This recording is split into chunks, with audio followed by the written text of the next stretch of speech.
Thanks for being here. Really excited to join you. I'm joining you from Mozambique. It is about 6:30 in the evening on a hot and sultry late summer day. And, I realize that many of you are freezing in places that are not supposed to be cold, so I apologize for that. But thanks for joining. We're going to dive into some learning and hopefully a whole bunch of work. And I realize that this title is kind of a mouthful. I will explain what it means, and we're just going to get going. And I know that many of you are going to have a variety of backgrounds in this, a variety of levels of comfort with this. I'm sure you're teaching any number of different kinds of things at different levels. We should be able to do a lot of work together, no matter what. I want to start by thanking you for everything you're doing this year. Teachers are my people. I was a English and journalism and sometimes social studies teacher for 16 years in a variety of countries and the Navajo Nation in America. And I've been doing curriculum leadership and now school leadership for a number of years. And you guys are doing amazing work this year. Thank you so much for what you're doing for kids to help make some normalcy in their lives. And it's just a testament to you that you're here on a Saturday to do some other work. So thank you. You'll see a link there to some resources. I think you have access to this presentation. Is that right? Well, I hope it's right. If it's not right, I'll certainly put the link. Yes, you do. Okay, great. In the chat. So there's a whole bunch of resources in there. We're not going to use most of them today, but they may be useful down the line. I can explain what they are later in the cafe or whatnot if we need to. But again, thanks for joining. So what we're going to do is I'm going to start by just sort of throwing a bunch of contextual clarifying information at you. Want to make sure we've got a good definition of inquiry. We're going to get a good definition of PBL or project-based learning. I think there are a lot of different ways of understanding project-based learning, and I want to narrow it, and I want to connect it to inquiry. And I want to lean on a tradition of project-based learning. And then we're going to spend some time with academic standard sets, trying to really drill down to a granular level in a given unit of time for learning what exactly the outcomes we want kids to be getting might be. You may already have those, so it might be easier for you to go quickly. You might not, and we'll spend some time with those. We're also going to use a tool for concept-based curriculum and instruction, and that's Lynn Erickson's work. We'll say a word or two about that. We're going to use a specific kind of tool called a unit web from concept-based learning, and that may be something, again, that you're used to, that you're familiar with, and it might be something that if you're in an MYP or DYP school, that you've been doing similar kinds of work, but not exactly that work, and we're going to lean on that tool. So we're going to try to write generalizations, which is again a specific move from concept-based curriculum instruction, all so that we can formulate a driving question, which is really the frame of a project-based unit. A driving question, it's for extended sustained inquiry. It is compelling, it's real, it's rich, it's meaningful, and it's identifiable when we have real, rich, rigorous answers for it. Okay. The rest of this stuff is stuff I would do in an extended workshop, but we're going to try to do a whole bunch of work fast now, but probably not going to get to assessment or anything like that. Maybe. I don't think so. Okay. So when we talk about inquiry, what are we talking about? I would say this. First of all, it is an approach to teaching and learning. The idea is an approach to teaching and learning that involves students in the investigation of questions, problems, or issues of significance. And it is around developing competencies, skills for life, transferable skills, dispositions, the kind of things that Will Richardson would, I think, say, allow our kids to have the agency, have the drive to do the things they need to do in their lives, be successful people beyond a curriculum. But of course, we're teaching curriculum, and that's worthwhile. So you might also view Kath Murdoch's definition as the active learner and learning-centered approach, all focused on deeper learning, right? It's not just about the facts. Facts are important. You can't think abstractly about nothing, but it is really putting the learner in charge of their learning. Not anything usually within a framework. These are the old Buck Institute gold standard of project-based learning sort of bullseyes. They've moved on to something they have changed a little bit. PBL works, they've rebranded, but I really like the design elements and teaching practices that they used to use, and I think they can help us as we start to think about designing for inquiry. For example, some of these elements of authenticity or a challenging problem or question, critique and revision, voice and choice. It's all founded though on identified and identifiable knowledge, understanding, and skills. Project-based learning, from defined by the Buck Institute, is, as you see on the screen there, which is a teaching method. I think that's important to know. It is about teaching as well as learning, and students are gaining knowledge, skills, and I would also add understanding through sustained inquiry and investigation in order to understand and respond to an authentic, engaging, complex question, problem, or challenge. All of these various design elements, of course, can kind of collapse or expand. It's up to you as the teacher, as what Vygotsky might call the more knowledgeable other, to make decisions about how open, how closed, how much, how little. And that's some of that methodology within a design experience for students. One of the things that project-based learning really isn't is like passion projects. Big, open, like do whatever you want in this time. This is time for you to do things. That can be learning and that can be projecting, but it wouldn't be what we call project-based learning. Because really, it's hard to have a pure passion project that's founded on key knowledge, understanding, and success skills, right? Usually it's pretty wide open. And one of the things we say in the sort of nerdy world of project-based learning is that, it's not about the diagram. So it's not sort of doing all the things that you might do in class and then winding up with a big project thing at the end that is summative. And then they do the thing. They learn all the things and then they do the project. Sometimes people say they're front loading, right? Well, really the learning we want students to be constructing. And so the whole experience is project-based learning in a real inquiry environment, right? Vygotsky, I'm with you. Social constructivism for life. I do think the why is important. To me, at the end of the day, as a student who really hated school for most of the time I was in school, I didn't really ever have fun. And I wasn't mastering things like really ever. Some great teachers who built this way. But it was more of a, you've been in schools, you had teachers when it wasn't working. And very often you're not making many decisions. You're not actually mastering anything. And you might not even know why you're doing it, except that you have to, and there's no escape.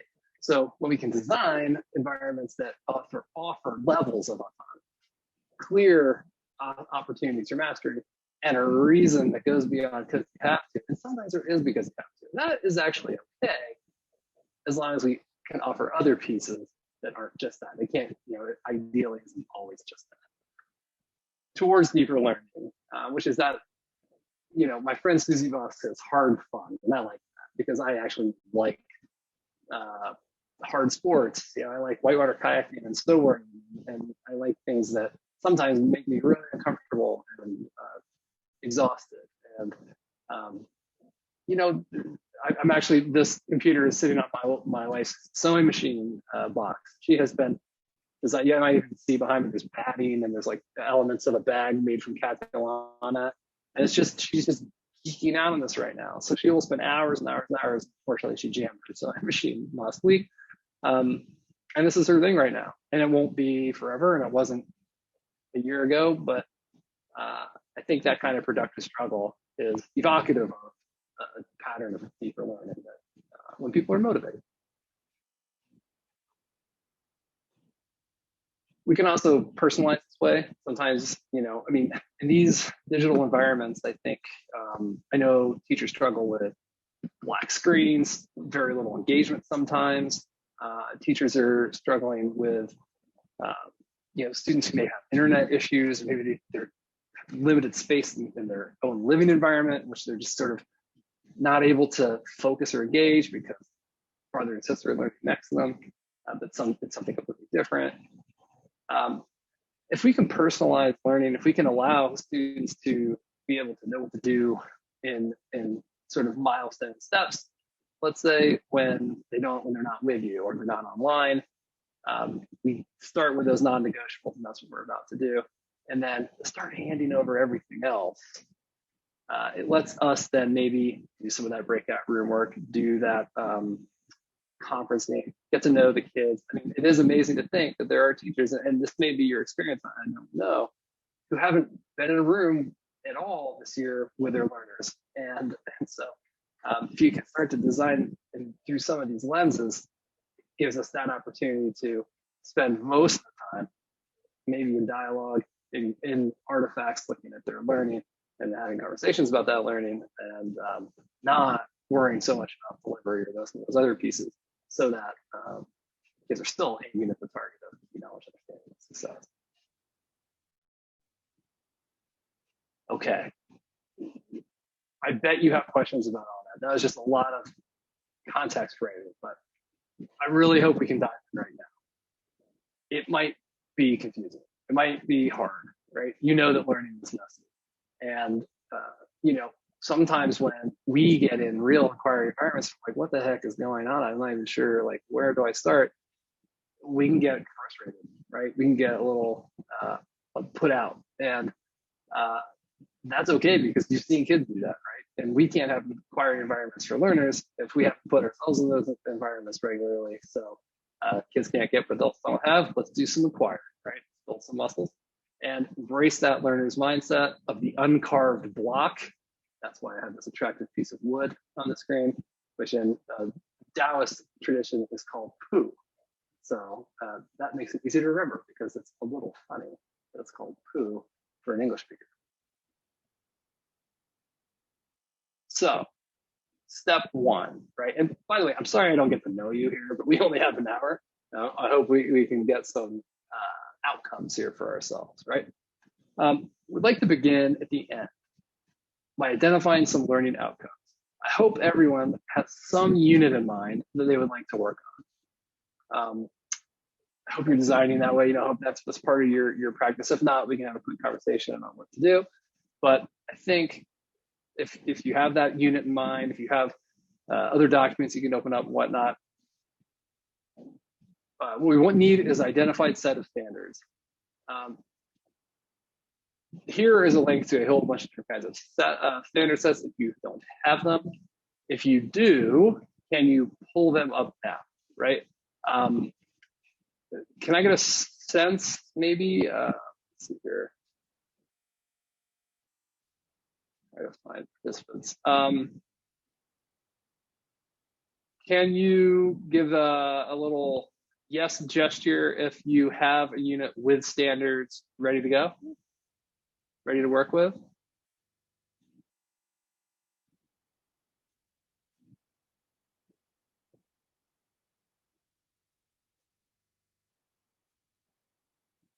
Okay. Looks like some of us, and then some of us probably need to hang out a little bit with standard sets, okay?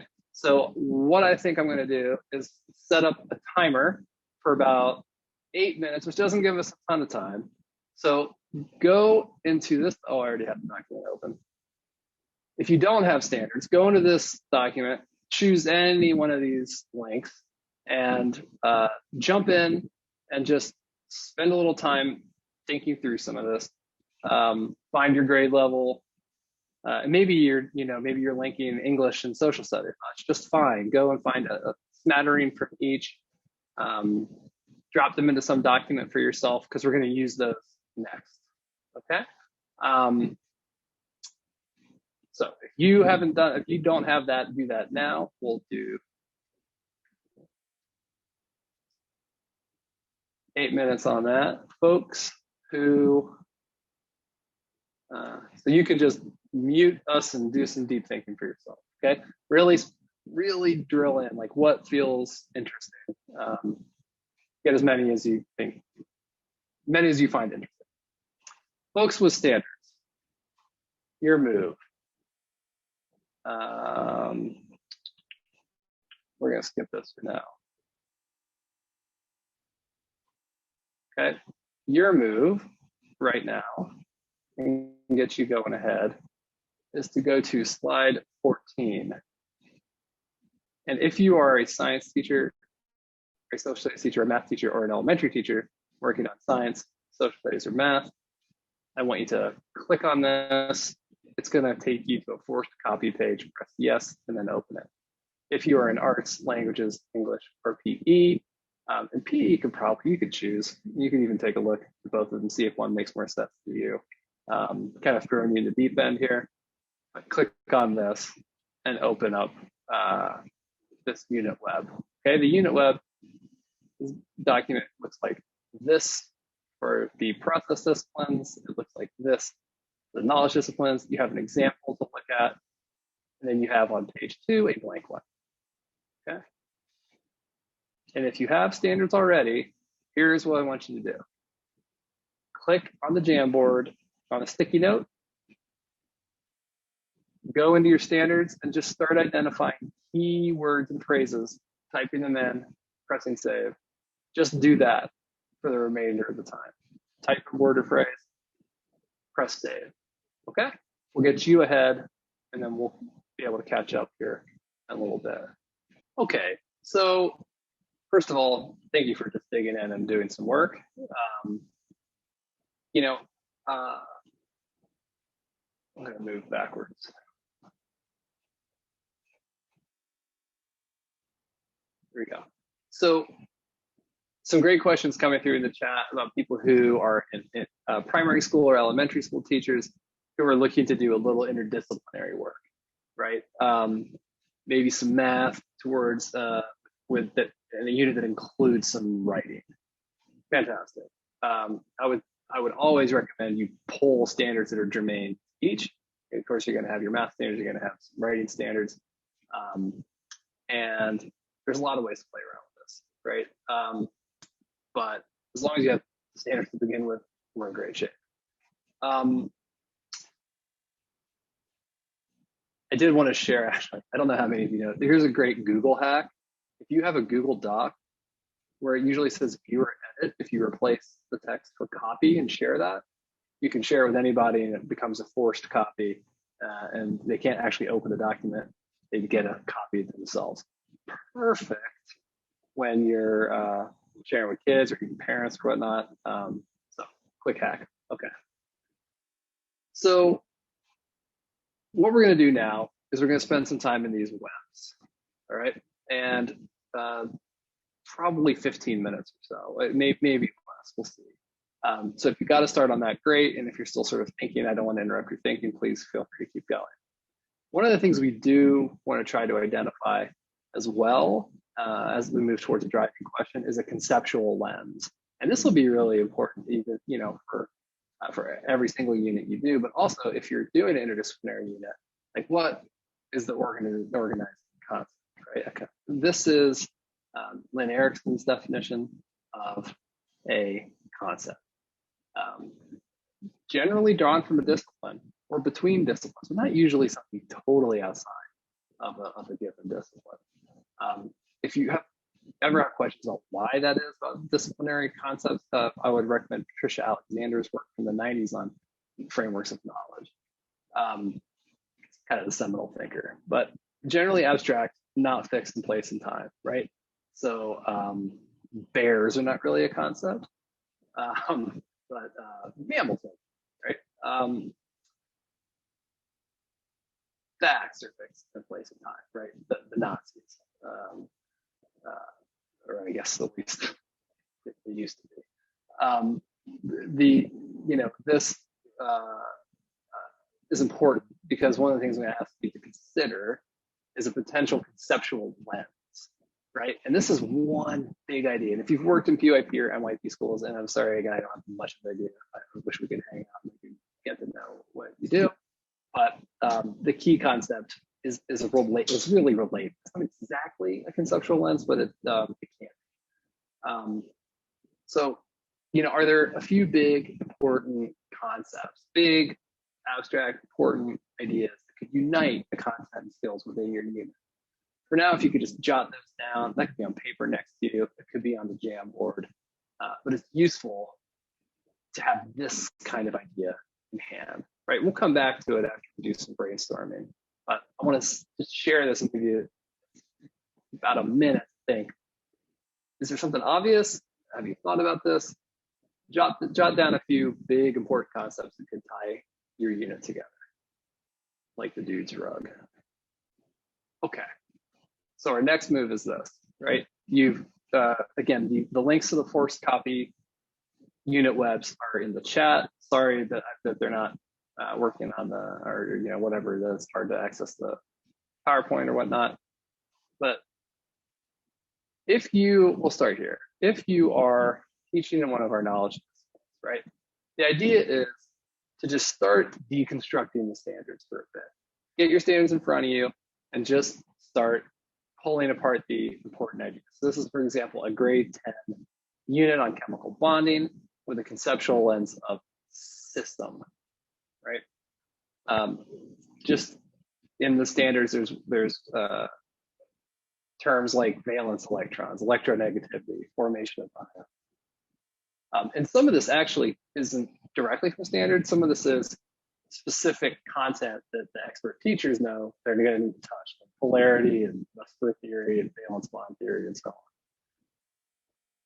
It doesn't have to be 100% from the standards, but we want to deconstruct the standards as well. Just start typing terms in here, ions, click save, and first start by dumping on to your blank copy. The second step is to start grouping them as you think they might relate. But don't do that until you completely sort of dumped everything you think is important in here, okay? So that's your next move. You've got some standards. Even if you're not totally happy with everything you got, maybe you're still looking at the standard sets, feel free to just grab key terms. I would note where you pulled them from for later, but just start dumping on here. Let's spend some time doing that. Again, I think we can definitely take 12 minutes or so to do that now. If you are in a process discipline, the main difference is this. Your strands are predetermined for you. It is always understanding, responding to, producing, and critiquing. Oops, I forgot the text bit on there. In English, it's generally text. In art, it could be art. It could be performance. In PE, it could be performance. And in language learning classrooms, it could be language, right? But these are where we always organize. And you can see they may be in more than one place, right? Like a voice, an author's voice here, right? We got voice down here. Well, it's the power of voice, and intent is our conceptual lens. But first, start on the blank one by doing that same thing, just dumping the standards and deconstructing the standards onto it. Okay, we'll take 12 minutes, go. And if you have already started that, or even if you're done, now start organizing. Okay, group them in the knowledge disciplines and the process disciplines, put them underneath these 4 strands. And if you're a math teacher, you always have this strand. You have one strand that's predetermined for you, and that's concepts and mathematical processes, which is really skills. That's a skills focus. Okay, so dump and organize. Hi, good morning again. I have a question. So Please. When we're looking at the standards, for the introduction, sort of say determine or cite or evaluate kind of that, that level of knowledge skill that we're trying to get at them, how would you group that on the web? Are you are you in deconstructing it, do you put a section where it's the skills that are going to be learned throughout it in the various stages? Yeah, I think that's a really great question. I would say just right now, disaggregate those terms. And then as you go through the grouping exercise, put them where you think they might go, right? Because it's interesting. It depends. What did you say? Did you say what you taught? No, sorry. I teach high school social studies, but the primary, Oh, like great. the standards that I have selected are ELA based, because it's going to be the unit I'm doing is research based, but the students are going to be choosing which content they want to look at, and then once they choose that, then I'm going to relate the content standard that they need to be deconstructing with that. Okay, so it could literally be anything. Yeah, There's no, okay. In ninth grade? this is an 11th grade class. Okay, 11th grade, right. Yeah. Gosh, that's really an interesting question. I mean, I think,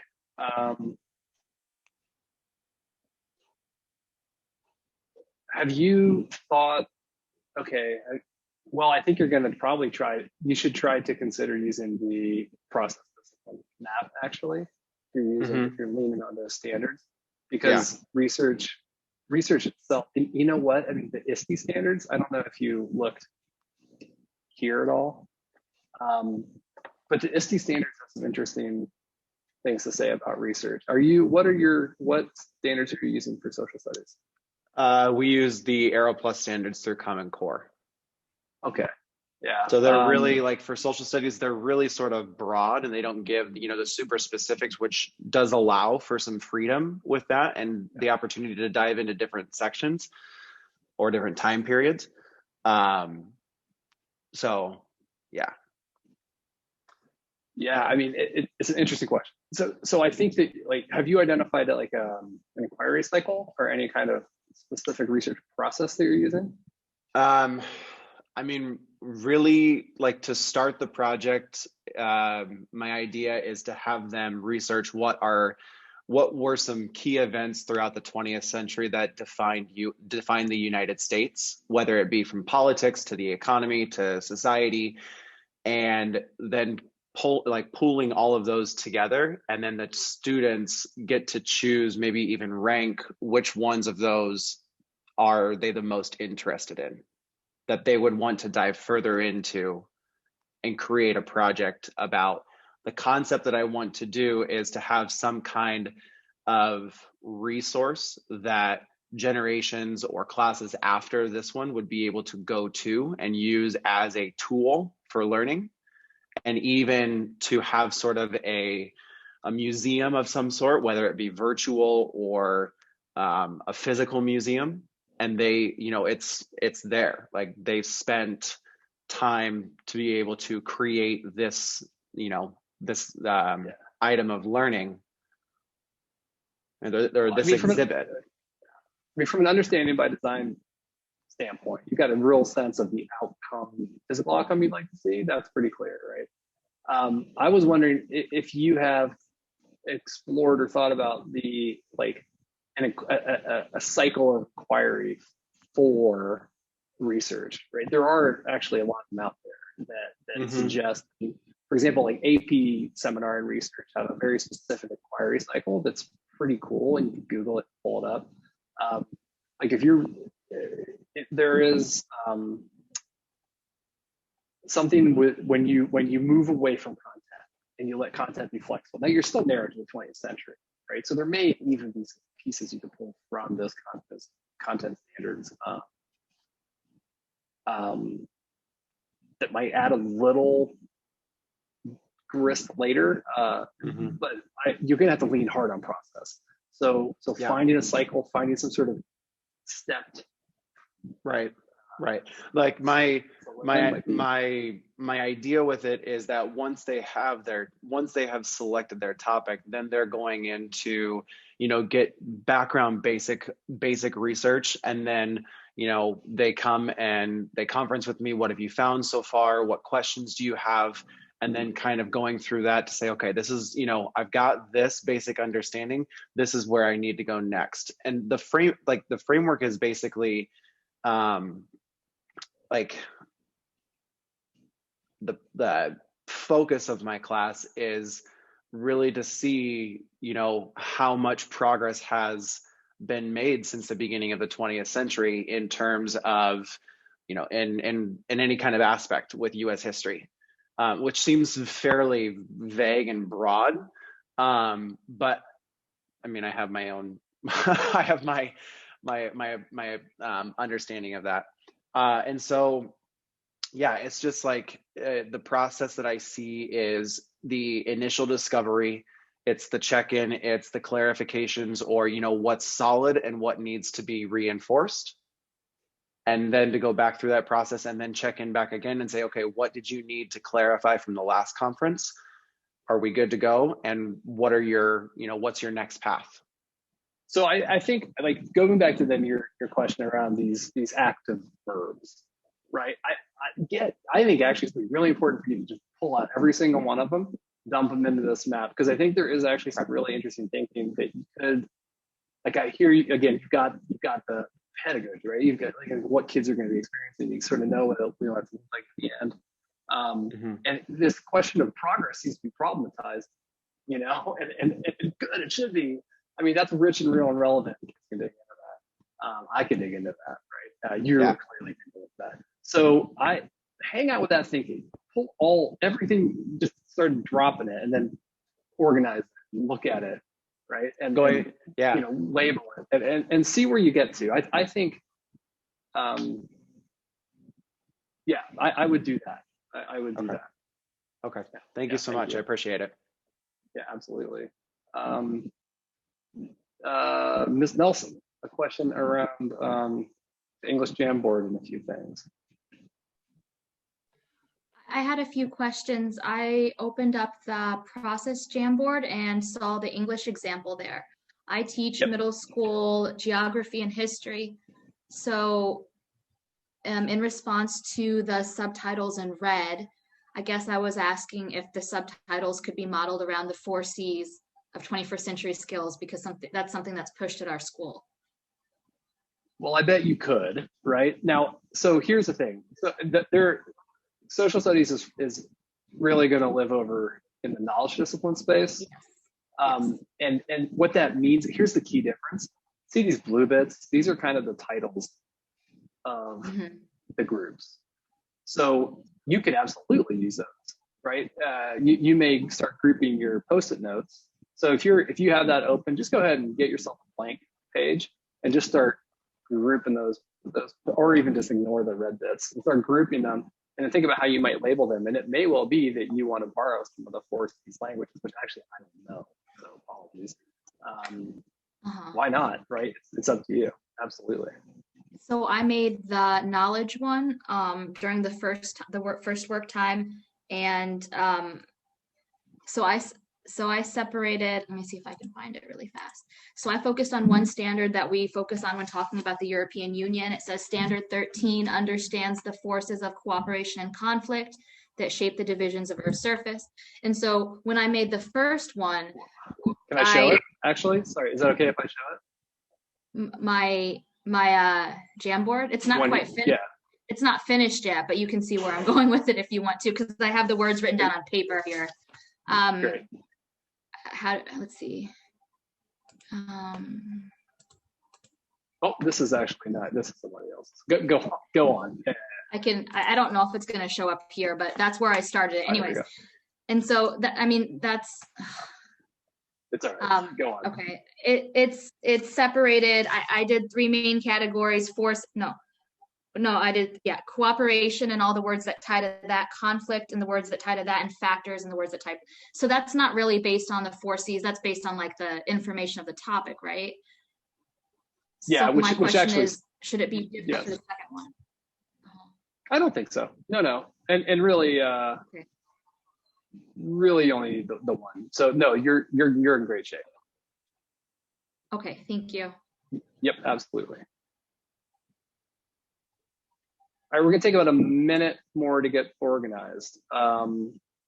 Don't worry if it's not done. Don't worry if you think it could look differently. And then we're going to just try to do one move called writing a generalization and see if we can work that into a driving question. It's going to be tight. I know it's a lot. Thank you for digging in. But I think we'll get somewhere. So now you've got something, right? You've been doing some thinking about outcomes. And this is kind of, to me, this is the design process. I always want to really sit and think about those outcomes, see if we can think about them differently. You heard some of those conversations. You know, once we've got this and you've got some kind of idea about, you know, well, let's come back here and take a look. There was a question about a conceptual lens. You know, I'm not really sure about what should go in the middle of my web. Or is there a big idea? Is there some abstract idea that's coming up, that's bubbling to the surface? Is there something that seems important about the work? And the conversation that I was having, for example, looking back, well, I lost your name, but you know, we were just having this conversation about the unit on progress, right? Maybe progress is the conceptual lens. You can see here on the screen, you know, examples of conceptual lenses. They're not the only ones. They're as varied as a discipline. There you go. Thanks, Ty. When Ty and I were speaking, and you can see, for example, that maybe conflict in language arts and conflict in social studies are both real possible conceptual lenses in the discipline. They mean different things. You know, conflict that's internally experienced by the protagonist, conflict between the great powers of Europe in the early part of the 20th century, different, you know, because they get grounded in fact in the structure of the discipline. But you know, scale and art and scale and math have real relationships that aren't necessarily exactly the same thing depending on what you're doing. But if you could come up with something, it can help frame this next move, okay? Which is to write a generalization. Generally in a unit, we want somewhere between 3, 5, 7, depends on the length of the unit. A generalization is something that's important, big, true, kind of an essential understanding, right? So if you could start from some of, now it may be depending on your work, okay? You may start in a strand. If we were going to spend the next hour together, we would probably start with some of these strands. But since we're going to spend the next 7 minutes together, we're going to start from a big idea for the unit, okay? Whatever that may be. Don't worry if you're not 100% sure. Can you pull from one of these strands or two of these strands? Can you pull from concepts underneath those strands and connect with your conceptual lens a sentence with a strong verb that follows this step? Students understand that. Students understand that. Not students understand. We don't want students understand the metric system. Nope, that's a factual statement, right? That's knowledge. We want understanding. Students understand that. Let's take 4 minutes and see if we can come up. We're gonna go with 3 minutes. Let's go 3 minutes and see if we can come up with a generalization. And when you have one, if you're brave, if you dump it in the chat, that would be amazing.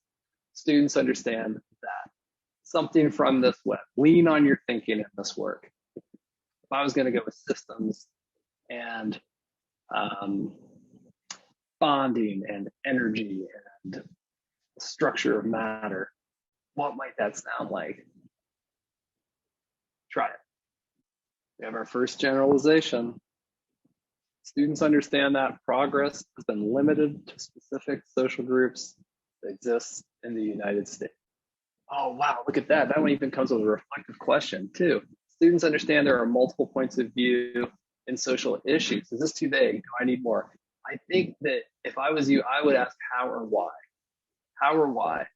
Try to answer that question and see if you can come up with a bit more in that statement, because the answer is maybe, right? Students understand that slope and distance are critical in identifying key measures for calculating area and perimeter.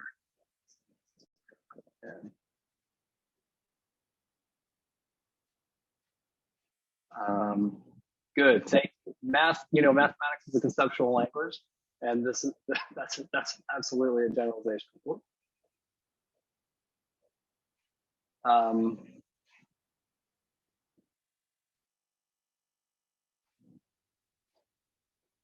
Interesting question about personalizing. I think the question is maybe if that's what you want to do, but I would try to design something that I understood more of the context around, and it might even be a question for like a generalization for me, certainly.